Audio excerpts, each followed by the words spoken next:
En ce quatrième dimanche de l'Avent, à quelques jours de la fête de Noël, nous continuons notre thème de cette année qui est « Accueillir la grâce de Dieu ». On se disait pendant ces 4 dimanches de l'Avent que notre défi, parce que c'est toujours un défi, c'est pas évident, d'être plus attentif pour voir passer la grâce de Dieu. Ce que j'appelle la grâce de Dieu, c'est les délicatesses de la vie. Et quand on est croyant, on dit, ben c'est pas juste du hasard ce qui m'arrive. Je reconnais que ces délicatesses-là, c'est Dieu qui met ça dans ma vie. Pendant ces 4 dimanches de l'Avent, on s'est rappelé que la grâce, c'est un cadeau gratuit que Dieu nous fait. Et ce qu'il y a de spécial, ce cadeau gratuit que Dieu nous fait, contrairement aux cadeaux qu'on peut recevoir à Noël, qui ne sont pas toujours ajustés, c'est un cadeau qui est ajusté à chacune de nos personnes. Ça suppose que Dieu vous connaît sur toutes vos coutures, là. Et quand Dieu nous donne quelque chose, comme il nous connaît, il donne toujours quelque chose dans un domaine de notre vie où on en a vraiment besoin. Il sait, lui, à quel endroit, là, moi, j'en ai le plus besoin, et c'est là qu'il donne sa grâce. On se disait, comment on peut faire pour nous autres, parce que la grâce, c'est cadeau, mais qu'est-ce qu'on a à faire là-dedans, c'est de coopérer avec la grâce. Coopérer avec la grâce de Dieu, ça veut dire, de temps en temps, si on est à l'écoute de soi-même, là, il monte à l'intérieur de moi des élans de bonté. J'ai le goût d'être bon, j'ai le goût de poser des gestes pour faire plaisir au monde. N'étouffons pas ces élans-là. Ça, c'est la façon de coopérer avec la grâce. Puis des fois, je ne sais pas si vous êtes comme moi, il nous vient des élans de bonté, mais tu ne sais pas quoi faire au juste. Tu sais que tu veux être bon, mais comment, là? Commençons par un petit geste. Commençons, ça peut être juste une parole d'encouragement, un petit geste pour rendre service. Faisons confiance que ce petit geste-là va nous amener plus loin. La semaine passée, toujours en parlant de la grâce, on s'est fait parler de la grâce de la joie. Et je vous disais la semaine passée, ce qui est très important, c'est de savoir, quand on lit la parole de Dieu, c'est qui les chouchous de Dieu. Et les chouchous de Dieu, c'est très facile quand on regarde l'Évangile, quelles sont les personnes que Jésus prend soin, c'est toujours les petits, les personnes vulnérables. Et on se disait, si vous voulez connaître la joie, faites du bien à des petits. Faites du bien à des personnes vulnérables. Ça procure une grande joie. Et même, je vous disais la semaine passée, puis c'est pas trop tard pour le faire, trouvez-vous un chouchou, puis gâtez-le au max. Un chouchou à la manière de Dieu, quelqu'un qui vous dit, ça c'est un petit présentement, il a besoin d'aide. Ah oui, soyez généreux avec votre chouchou, vous ne le regretterez pas. En fin de semaine, ce qu'on entend dans l'Évangile, c'est que c'est l'exemple de Joseph qui nous est donné. Dans l'Évangile que je viens de lire, Joseph apprend que sa fiancée Marie est enceinte alors qu'ils n'ont même pas resté ensemble. Alors vous comprendrez que Joseph est complètement bouleversé, il se demande qu'est-ce qui se passe. Et l'Évangile nous dit que l'ange du Seigneur, c'est une façon de dire qu'à l'intérieur de lui, Joseph a compris que Dieu est en train de lui parler. L'ange du Seigneur dit à Joseph, « Joseph, ne crains pas de prendre chez toi Marie, ton épouse. » Vous savez, Joseph, c'est un gars qui a toujours voulu servir Dieu. C'était le but de sa vie. C'était un homme simple, mais il voulait servir Dieu. Mais Joseph n'avait jamais imaginé que Dieu lui demanderait un surplus tant que ça. Un surplus de responsabilité. Il dit, je te demande de veiller sur Marie, puis je te demande de veiller sur son fils Jésus. Et devant ce surplus-là, un peu comme quand ça nous arrive à nous autres, la première réaction de Joseph, c'est quoi? Il a peur. Il a peur parce qu'il dit, « Hey, je vais-tu être capable? Je vais-tu être capable de passer au travers? Est-ce que je vais être à la hauteur de ce que Dieu me demande? Parce que je n'ai jamais pensé que ça arriverait dans ma vie. C'est un surplus auquel je n'ai pas pensé. » Et le message qu'on veut nous donner ce matin à travers cette parole de Dieu, c'est de dire ceci. En demandant à Joseph de prendre la responsabilité de Marie, de son fils, c'est un gros surplus que Dieu demande à Joseph.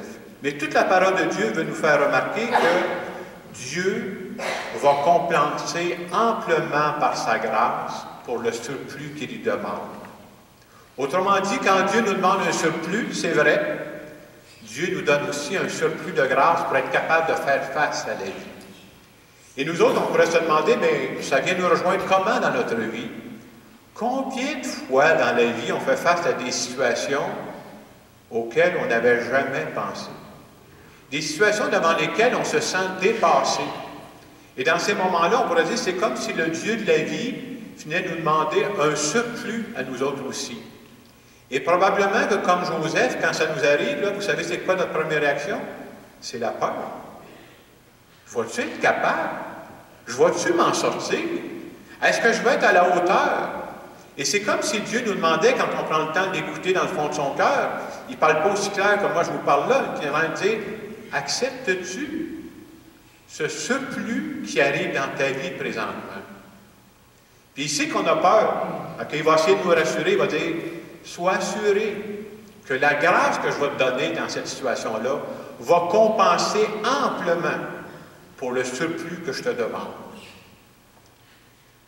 Croire à cette grâce-là, vous comprendrez que ce n'est pas tout le monde qui croit à ça, mais avoir de la foi, c'est beau de savoir qu'on est accompagné là-dedans. Je ne suis pas lâché lousse dans ce monde-là.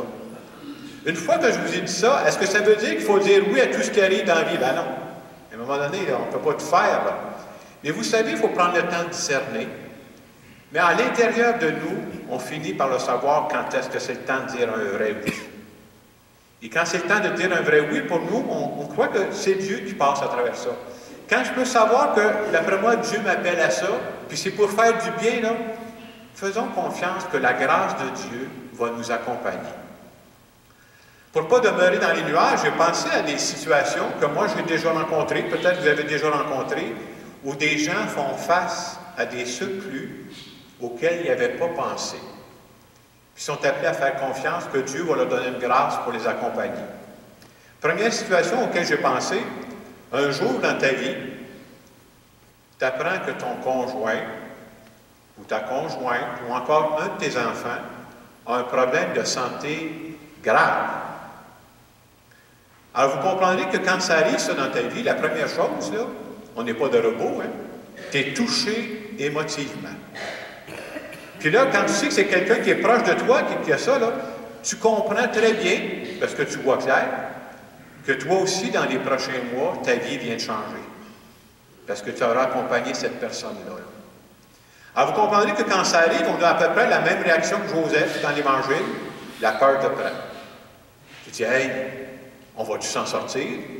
Va-tu être capable de passer au travers? Et dans cette situation-là, c'est comme si l'Évangile d'aujourd'hui vient dire, c'est vrai que tu as un surplus dans ta vie qui t'arrive, peut-être auquel tu n'as jamais pensé. Fais confiance. Que le Dieu qui te connaît personnellement, là, la grâce qu'il va te donner, là, ça va compenser amplement pour le surplus qui t'arrive. Et vous comprendrez que ça demande de la foi de croire à ça. Mais d'y croire, ça donne la force de faire face à la vie. Je vous donne une autre situation que souvent des parents sont venus me voir pour dire « Jacques, tu ne sais pas ce qui m'arrive. Mon gars, ma fille qui est en couple, là, elle vient de vivre une séparation. » Et quand des parents vivent ça, vous savez, c'est toujours la tristesse. Il ne vient pas me dire que c'est une bonne nouvelle, là. C'est toujours la tristesse quand ça arrive, ces moments-là. Puis ces gens-là, ben, ils disent, ah, on ne pensait pas que ça arriverait chez nous, on pense toujours que ça arrive ailleurs, ces situations-là. Hein. Puis à un moment donné, ton enfant vient te voir et dit, ouais, mais comme je vis une séparation, j'ai pensé que temporairement, je pourrais venir retourner à la maison. Aïe, aïe. Moi, je pensais que c'était fini, ça, cette affaire-là. Puis là, comme tu n'as jamais pensé à ça, là, tu te dis, ben, hey, c'est un gros surplus qui m'arrive, je suis habitué de manger mes toasts tout seul, moi, là. Et c'est comme si l'Évangile d'aujourd'hui vient dire, fais confiance. Dans ce surplus qui t'est demandé, la grâce que Dieu va te donner, elle va compenser amplement pour ce qui t'arrive. Dernier exemple que j'aimerais vous donner, parce qu'on est à veille de la fête de Noël. Il y a des gens, je sais, puis il y en a qui m'en ont dit tantôt, peut-être que pour la Xème année, c'est vous qui recevez tout votre monde chez vous. Le problème, je ne sais pas si c'est un problème, mais c'est que la famille commence à grossir, puis ça fait du monde à nourrir, puis ça là. Alors, probablement que ça fait déjà quelques années que vous faites ça, mais vous commencez à prendre conscience cette année, tu dis, ouais, mais il semble que je n'ai pas la même énergie que j'avais il y a quelques années. Hein. Et peut-être que le conseil qu'on pourrait dire, mais simplifiez ça au maximum, là. Mais en même temps, faites confiance que la grâce que Dieu va vous donner, c'est pour faire du bien, c'est pour votre famille, va combler, va compenser amplement pour le surplus que vous avez à vivre. Et si je vous parle de ça, c'est pour dire qu'on a tous des surplus. Il n'est pas à la même place. Moi, je peux vous dire que je n'ai aucun problème avec mes tourtières et mes repas, ça marche mon affaire. Mais on a chacun nos surplus. Je vous compte ça parce qu'on pense toujours que les autres, ils n'ont pas. Moi, c'est autre chose.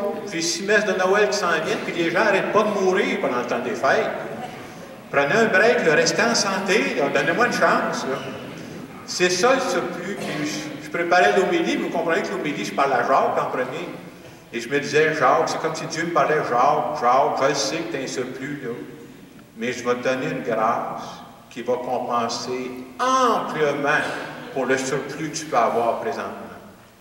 Alors, pour que cet évangile, ce message s'applique à vous, je vous demanderai dans un premier temps d'y penser sérieusement. C'est quoi, vous autres, votre surplus? C'est quoi le surplus qu'il y a dans votre vie présentement? Qu'est-ce qui s'ajoute? Il y a l'ordinaire. On sait c'est quoi l'ordinaire, là? Puis à un moment donné, oups, il y a un surplus. Puis dans le temps des fêtes, c'est rare les gens qui n'ont pas de surplus, là. C'est quoi le mien? C'est quoi le vôtre? Parce que la parole de Dieu, elle vient nous parler dans notre vie, nous autres, là. Puis quand je verrai clair que je suis capable de le nommer, c'est important de le nommer, c'est quoi mon surplus présentement, là? Je suis capable de le voir, là. Et qu'est-ce que l'Évangile de ce matin vient nous dire? Dieu est en train de me dire, je le vois ton surplus, là. Mais sois assuré que la grâce que je vais te donner à toi, parce que je te connais, là, ça va compenser amplement pour le surplus que tu as à vivre présentement. Je vous laisse quelques instants pour regarder ça avec Dieu dans votre cœur.